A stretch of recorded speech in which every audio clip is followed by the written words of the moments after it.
lahat, mangyari lamang na tayo tumayo para sa ating panalangin. Maraming salamat sa pinag-alala. Kalilangan ko na tataon ng pagkakalala. Huwag nagulog sa taas na isip at nakaupas na rin ang mga pinag-alala sa ating at unawaan ang nagkaibigan ng makakapilin sa amin sa pagkakalitan sa pagkakalitan. Ayan, magandang araw, 11 Dunong. Ako nga pala si Binibinang Lorin. At bago tayo po sa ating mga upuan, ay siguraduhin muna natin na walang kalat. At kung mayroon man ay mangyari lamang, matulungin natin ito at ilagay sa ating mga bulsa o di naman kaya sa ating mga bag. Ayan, tingnan na ba natin ang ating mga paligid? Opo, pwede na tayo mag-po. Para sa ating mga tutunin sa silid-aralan ay mayroon tayong apat. Mangyari lamang na atin itong basahin ng taimtim at unawain. Minaasahan ni Pilipini na sa kabuuan ng ating sesyon ngayong araw ay atin itong gagawin na patuloy hanggang sa pagtatapos. Ayan. Para sa pagtatala ng mga dumalo at tumugan sa klase, maaari ko pang tawagin ng ating kaibigan na si Mercy para sabihin kung meron ba lumiban ngayong araw. Ikinagagala ko kung ipaalam na wala pong lumiban ngayon sa aking klase. Ayan, mabuti naman at gano'n. Isa itong indikasyon na ang 11 Dunong ay handa at sabik na sa ating talakayan ngayong araw. Para sa ating layunin, maaari bang may magbasa? Sige, Talia. Kung pagtatapos ng klase, ang mga mag-aaral ay inaasahan na, una, natutukoy ang layunin ng etika bilang bahagi ng pagsusuri ng isang pananaliksik. Pangalawa, nakapagpatibay ng mapanuling pag-iisip sa pagsusuri ng layunin at etika ng pananaliksik. At panghuli ay nasusuri ang halimbawa ng pananaliksik sa Pilipino batay sa layunin at etika ng pananaliksik. Ayan. Para sa ating punong gawain. Ito, gagawin natin ito para umpisahan, ay ganap na umpisahan ang ating klase ngayong araw. Mangyari na lang, nabasahin natin at unawain ng mabuti ang ating panuto. Ayan. Kita natin sa panuto, na tayo ay manonood ng isang pahiyagan ng isang personalidad. Pero kilalanin muna natin kung sino ba yung personalidad na ito. Meron bang makakakilala sa kanya? Oo. Ayan. Meron ba hindi nakakakilala sa tao na sa larawan? Ayun, mukhang wala naman, Maaari ko bang itanong kay May kung ano ang pangalan, personalidad na nasa ating television? Maaari ko itanong nyo? Siya po si Isabel. Yan, tama, no? Ang personalidad na ating papakinggan ngayong araw ay si Senator Isabel na asawa ni Maria. At ngayon, papakinggan na natin ang kanyang buhay. Ang lahat ng inyong bagay, puro reserve. Balik na balik kayo sa reserve. Ito kayong reserve. Ako, matalino akong tao. Pero hindi ko maintindihan yung research nyo. Lalo kayong partner. Gusto ka ng partner yung research. Hindi ba gusto nila tulungan sa kanila? Bakit ba lahat ng partner yung research? Ayan, napanood naman natin. At para masiguro natin nanood at pinakinggan mabuti ng mga mag-aaral ngayon sa loob ng klase ay magtatawag ako ng isa para tanungin kung ano ang pinaka-tumatak sa kanya sa linya na binahagi ng ating senador. May gusto bang magpagtaas ng kamay? Sige, Steph. Yung pinaka-tumatak yung ko. Hindi matalino akong tao pero hindi ko maintindihan yung Maaari mo bang ibahagi kung bakit yung tumatak sa iyo? kasi po sa panahon po ngayon napaka-importante po kasi ng research. Tapos yung galing pa po sa isang senador na nasa gobyerno pa po yung yung nagsasabi po na para saan ba yung Tama, Ayon kay Steph, nakikita niya yung kahalagahan at importansya ng pananaliksik. Ngayon naman, sa tingin nyo, ano kaya yung nais iparating ng pahayag ng senador? Ano kaya yung pinupunto niya kung bakit niya nasabi yung kanyang nagpahayag?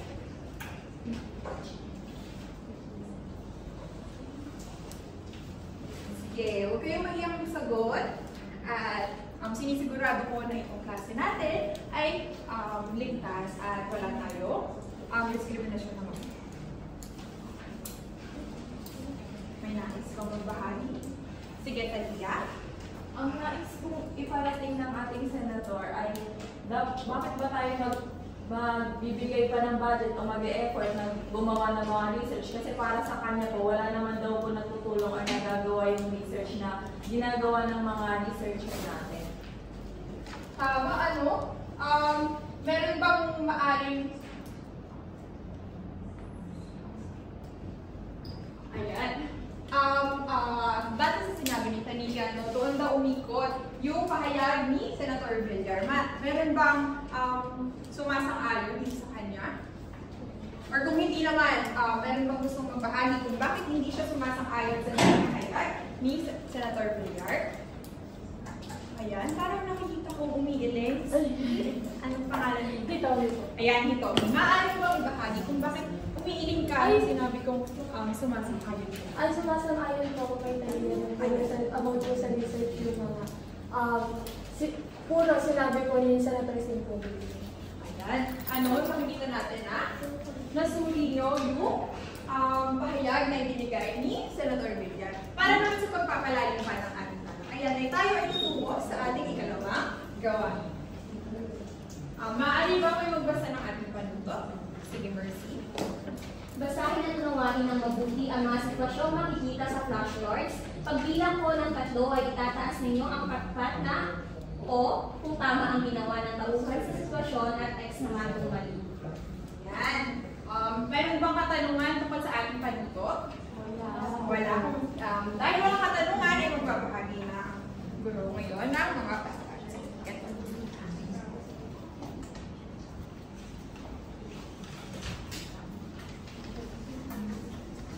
Ayan, may hawak na ba na napatpat ang ating bawat pag-aaral ngayon? Opo! Ayan. Para sa ating unang sitwasyon.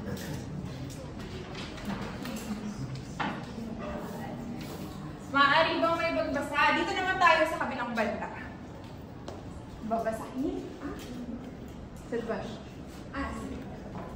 Sige. Ayan. Si Jose ay gumagawa ng pananaliksik tungkol sa epekto ng social media sa mga kabataan. Nakita siya ng isang artikulo na may kaugnay sa kanyang paksa.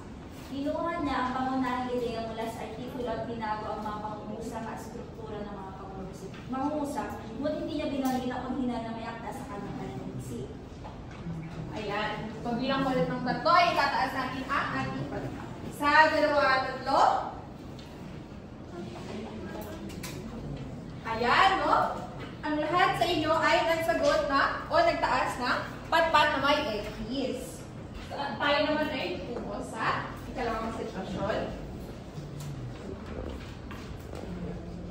Ayan. Maaari bang may magbasa ulit? Dito naman. Sige, Steph. Nang magsagawa si Pedro ng pag-aaral tungkol sa mga gawi sa pagkain ng mga mag-aaral, nakalikom siya ng datos sa pamamagitan ng survey questionnaire. Subalit hindi niya nilinaw sa kanyang papel, pananaliksik, ang layunin ng pag-aaral at ang dahilan ng pagsasagawa niya. 1, 2, 3.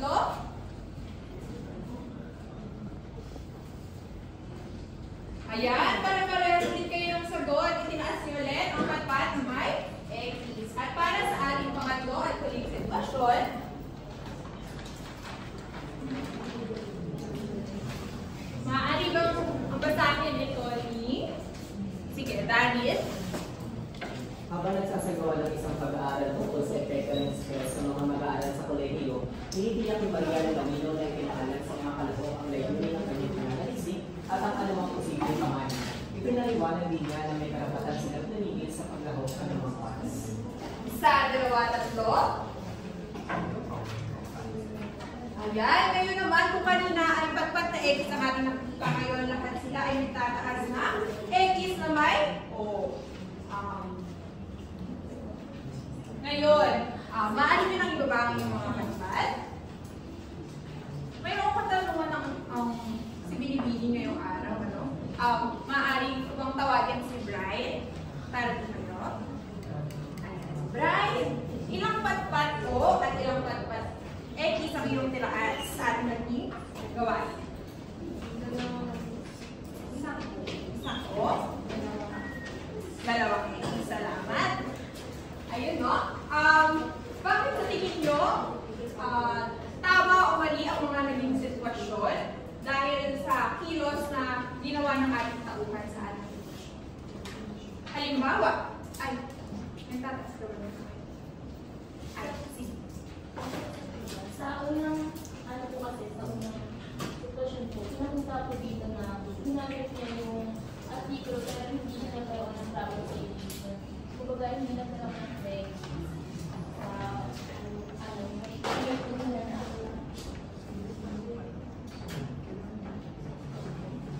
Ayan, meron pa bang nais mong sagot? Sige, Mercy. Sa pangalawang sitwasyon po dito, makikita na si Pedro ay nangangalat or may isang survey na ginagawa. Ngunit habang nagsisurvey na hindi niya mula nilatag yung mga layunin ng kanyang papel or pananaliksik bago at saka yung dahilan ng paggawa niya ng pananaliksik, hindi niya ito tinaalam sa kanyang mga sa mga taong kanyang isi-survey. And that's mali po sa kanyang part. Tama, ang hindi pagbanggit sa layunin at hindi paglilinaw dito sa inyong papel pananaliksik ay kinoconsider natin. At para sa ating pangatlong sitwasyon, maaari pa mo. Sige, Diyos. Sa pangatlo naman, pinaniwala niya ng mabuti yung layunin. Kasi magagawa sa pananaliksik, kailangan paliwanag yung layunin mo. Ano ba yung tutumin mo? Anong mga Tama. Ngayon naman, ano sa tingin nyo ang katangian na kinakailangan taglalin ng isang tao kapag siya ay nagsusuri ng isang pananaliksik? Tulad ng ginawa niya kanina, nagsuri tayo ng iba't ibang sitwasyon at pati na rin yung naging bahayag ni Senator Gilbert. Ngayon, ano kaya yung katangian na, sige, David? Mahalaga na sa paggawa o sa paggawa ng isang pag-aaral na pananaliksik, mahalaga na isaalang-alang yung etikal na konsiderasyon para mabigyan ng credit sa mga kinukuhanan. Tama, kailangan natin na isaalang-alang ang mga sandali lang.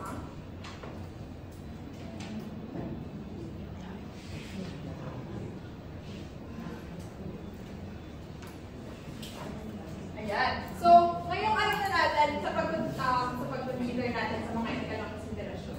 Ano yung katangian na dapat taglalin mo kapag ikaw ay nagsusuri ng isang pananaliksik?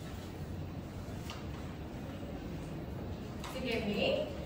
Parang po sa akin, nararapat lamang na may katangian ng mananaliksik na pagiging tapat, sapagkat ang pagbuo ng isang papel ng pananaliksik ay kinakailangan na makatotohanan o realabos.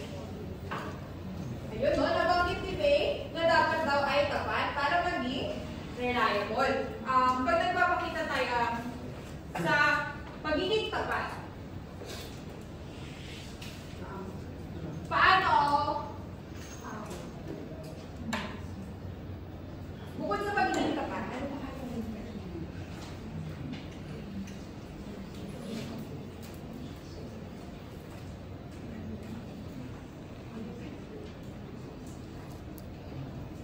may nais mo ba? Ay? Sige, Sus. pagsusulit mo ng sa pananaliksik, kailangan mabusisi ka, kailangan deliver ito. Ayan, mabusisi. Kapag mabusisi ang isang tao, siya ay nagpapakita ng pagiging may narinig ako dito ba eh? Medyo makakasanan. Pagiging determinado. Ano pa?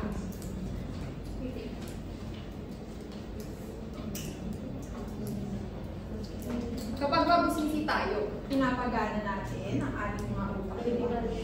Ano ang maulit? Medyo manina ang boses niya. Pag mabusisi po yung isang tao na mananaliksik, kinakailangan po na malalim na pag-iisip o mapagana yung critical na pag-iisip po ng isang pananaliksik. Tama, ano? Ang kinakailangan na sa pagsusuri ng mga pananaliksik ay paggamit ng critical na pag-iisip o di kaya ay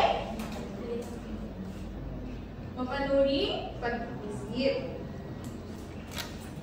Ngayon naman, bakit sa tingin nyo mahalaga na maging mapanuri tayo or gamitin natin ang mapanuring pag-iisip sa pagsusuri ng mga pananaliksik? Bakit siya mahalaga? Sige, ito. Kasi po, kasi po dahil na sa panahon ngayon, sobrang ganap na po yung teknolohiya. Masyadong marami na pong fake news na lumalabas. So, kailangan po natin maging mapanuri kasi po, parang maaari po tayong makakakuha ng mga informations na mali and maaari po tayong, maaari po tayong maging bias po in terms sa mga makikita nating articles pag hindi po tayo naging mapanuri. Ayun, tama yung binanggit ni Tommy, no? Nabanggit niya na talagang yung fake news, yung bias. So ngayon naman, ano yung mga pwede natin gawin para maiwasan yun? Ano yung mga paraan na pwede natin gamitin yung mapanuri natin pag-iisip para masuri natin ang maayos at tapat yung ating mga pananaliksik.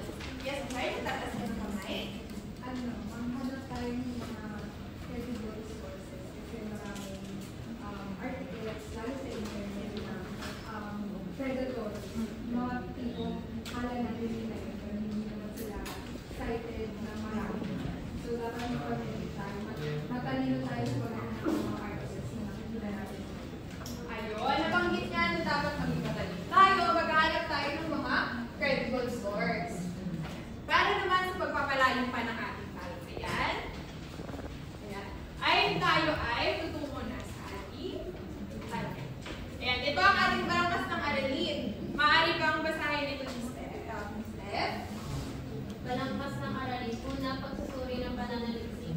Pangalawa, bahagi ng pagsusuri ng pananaliksik. At pangatlo, mga kailangang isaalang-alang sa pagsusuri ng isang pananaliksik.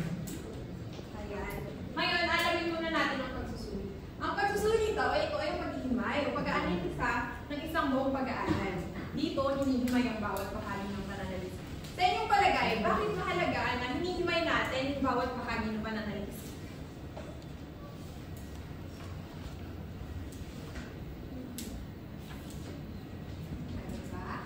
Sige, Mercy.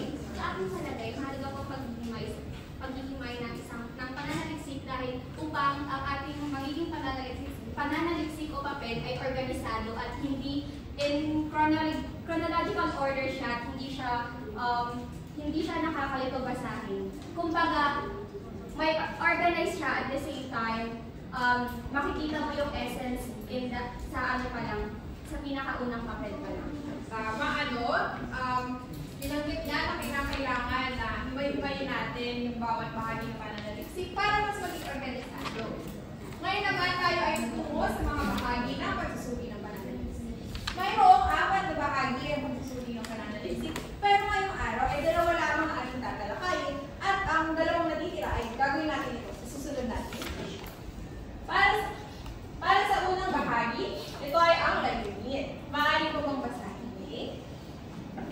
Layunin. Ito ang nagsasaad ng dahilan ng pananaliksik o kung ano ang ibig matamo pagkatapos may isagawa ang pananaliksik sa naginip ako sa akin. Ayan. Dari, ano naman yung pagkakaintindi mo doon sa definisyon ng layunin? Dito po isinasaad kung ano nga ba yung nais mong matamo or yung tunguhin ng isasagawa ng pag-aaral.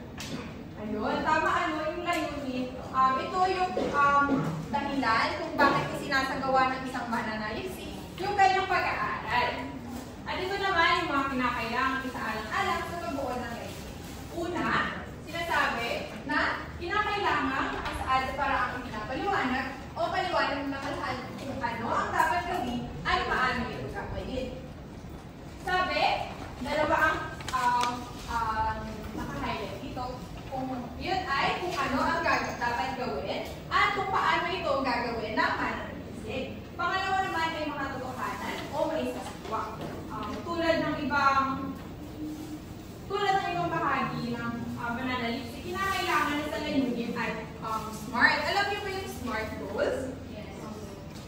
Sige, narinig ko nag-guess reading first. Maaari mo mong sabihin kung ano yun? Specific, measurable, attainable, relevant, and time-bound. Tama, ano? Doon papasok na yung ikalawang kinakailangan sa alang-alang sa pagbuo ng layunin. Doon yung may sasagawa o yung time-bound. At para naman sa ito ay sinasabi dito na gumagamit ng tiyak na pandiwa at nagsasaad ng mga pakayag na maaaring magsukat. Ano ba yung tiyak na pandiwa? Yung tiyak na pandiwa, ito yung mga pandiwa na nagsasaad ng kilos na kapag nakita natin yung pandiwa, matutukoy agad natin kung ano ba yung kilos na yun. Ay, nakikita kong tumatayang musikulo. Parang may idea ka ba kung ano yung tiyak na pandiwa? Maaari kong magbigay ng example.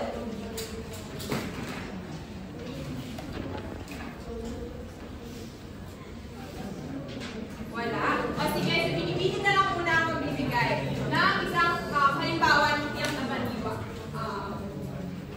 Si Brian, sige Mara. Maaari po ba kayong magbigay ng mga titulo ng research kung saan makikita po namin ang layunin nito? Ayan. Ito ang isang halimbawa ay ang pagbubuo ng mga pagbubuo ng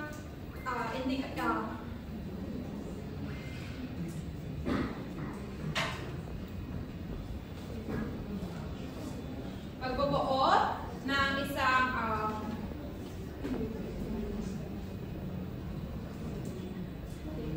sandali ka, no? Mag-isip lang sa Pilipinas. Ito, maaari itong maging halimbawa. Pagbubuo ng mga pamantayan sa pagtukoy sa mga aksyon or gawin ng isang bata tungkol na naka-align o tumutukoy sa pagiging halimbawa makakalikasan o di kaya makabansa. Nasagot ko ba? Yes, okay. Ayun, salamat naman.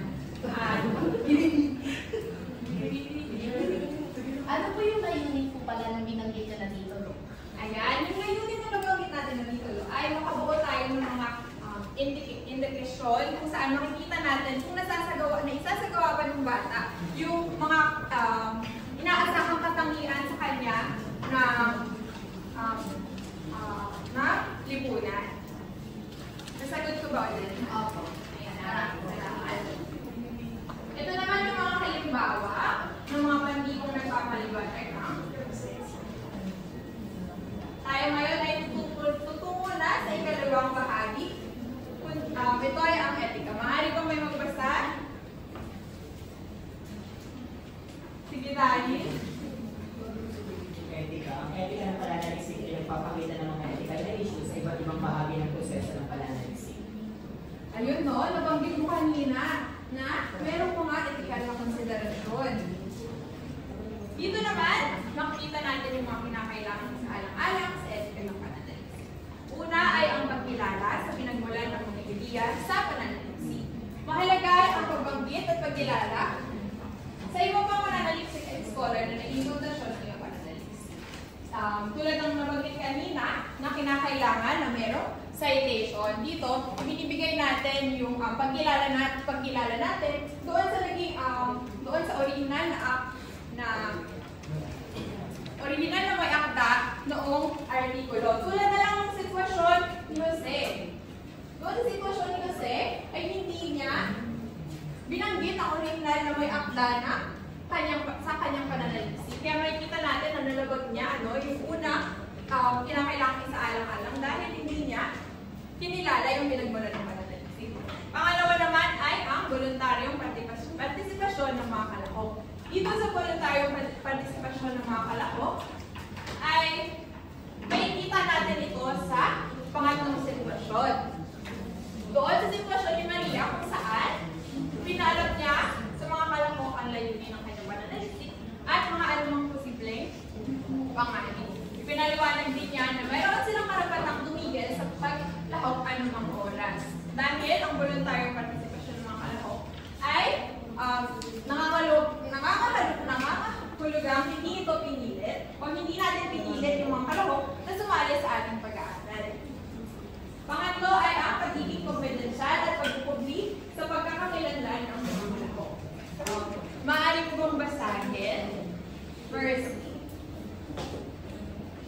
ipaunawa sa mga kalahok na ang anumang impormasyon na nagmumula sa kanila ay gagamitin lamang sa kapakinabangan ng pananaliksik. Ayun, may mga pagkakataon kasi na yung mga impormasyon na nakukuha sa mga pananaliksik ay nagagamit sa mga hindi magagandang gawain. Kaya, isa ang pagiging kumpidensyal at pagkukumpli sa pagkakakilala ng kalahok. Sige, Mara. Teacher, may mga batas po ba na nakalabag patungkol sa ethical na pananalisik dito sa ating paaralan? Ano po ang mga halimbawa? Dito sa ating paaralan ng mga si Binibini ay walang alam or hindi pa alam ni Binibini ngayon yung mga batas. Pero, yung paglabag sa ating ethical na konsiderasyon ay isang halimbawa nito yung plagiarism. Alam niyo ba yung plagiarism? Opo. Sige nga, Steph. Ano yung plagiarism, Steph? Yun po yung hindi po, yung pagkuha po ng mga information galing sa isang artikulo tapos kinuha mo lang po siya para gamitin para sa iyong sarili gawa. Ayun, salamat, no? At alam naman natin na ang pamantasan ay itinataguyod ang truth, service, at excellence. At doon papasok yun sa values of truth. Sige, Ito yung question ni Mara kanina. Sa pinagalingan niyo po kaya ang pamantasan, meron po ba kayong alam na hindi ko tungkol po doon?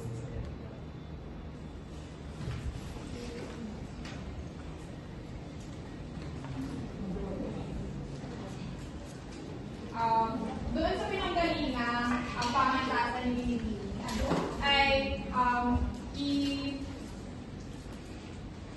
ay pinapatupad ng mahigpit ang nabanggit ko kanina, no, yung plagiarism. Kaya ako rin siya nabanggit. Kasi yun yung unang pumasok sa isip ko na dahil pinapakalagahan natin yung truth, service, at excellence, kailangan sa buhay din natin kung ano yung mga nilalaman no pagpapahalaga ng mga yun. Nasagot ko ba yun, CJ? Opo. Yes po. Maraming salamat. At sunod naman ang pagbabalik at paggamit sa resulta ng pananaliksik. Dito, maaari bang basahin ito niya? Pagbabalik at paggamit sa resulta ng pananaliksik. Mahalagang ipaalam sa mga tagasagot kung paano sistematikong susuriin ng mananaliksik ang kinalabasan ng pag-aaral upang maunawaan ng mga tagasagot kung paano gagamitin at bibigyang kahulugan ang kanilang mga sagot. Ayun, kapag kailangan pala natin ipaalam sa ating mga kalahok, kung paano ba natin susuriin yung mga impormasyon at datos na kinuha natin sa kanila. Magpapakita si Binibini ngayon ng isang halimbawa. Ayan, maaari bang basahin? Sige, Lahit. Halimbawa ng pagbabalik at paggamit sa resulta ng pananaliksik. Ang inyong mga sagot sa survey ay pagsasamahin at susuriin gamit ang isang statistikal na pamamaraan tulad ng pagkuha ng prosyekto upang matukoy ang karaniwang gawin sa pag-aaral ng mga mag-aaral. Ang impormasyon ito ay gagamitin upang makabuo ng mga rekomendasyon para sa mas epektibong estratehiya ng sa pag-aaral. Ayan, naiintindihan naman natin kung ano yung ibig sabihin ng pagbabalik at paggamit sa resulta ng pananaliksik. Oo. Ngayon naman, ay para malaman natin kung tunay nga bang may natutunan kayo sa ating talakayan, ay magkakaroon tayo ng isa ulit gawain. Maaari bang basahin ni sige, Steph, ang ating panunok? Panunok. Una, papangkatin ang klase sa dalawang grupo. Basahin at unawain ang mabuti ang buod ng pananaliksik. Pangalawa, tukuyin ang layunin ng pananaliksik. Pangatlo, magbigay ng isang etikal na pamantayan na sa inyong tingin ay pinakailangang masunod sa mga mananaliksik. At pang-apat, ibahagi ang inyong nagawa sa klase. Ayan, papangkatin kayo ngayon yung Binibini. Ito ang pangkatuna. Dito naman ang kalahok.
2 minuto para tapusin.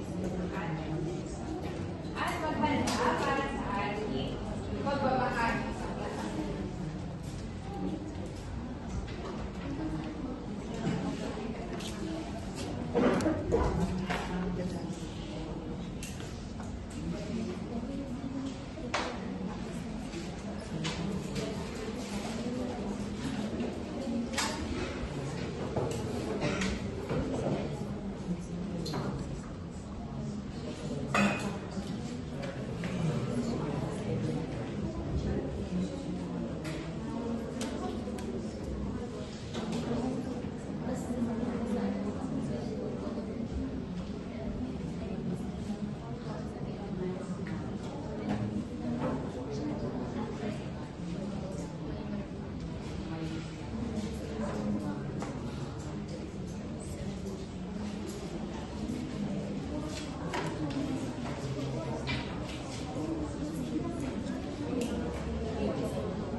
Narito ang rubric para sa ating gawain.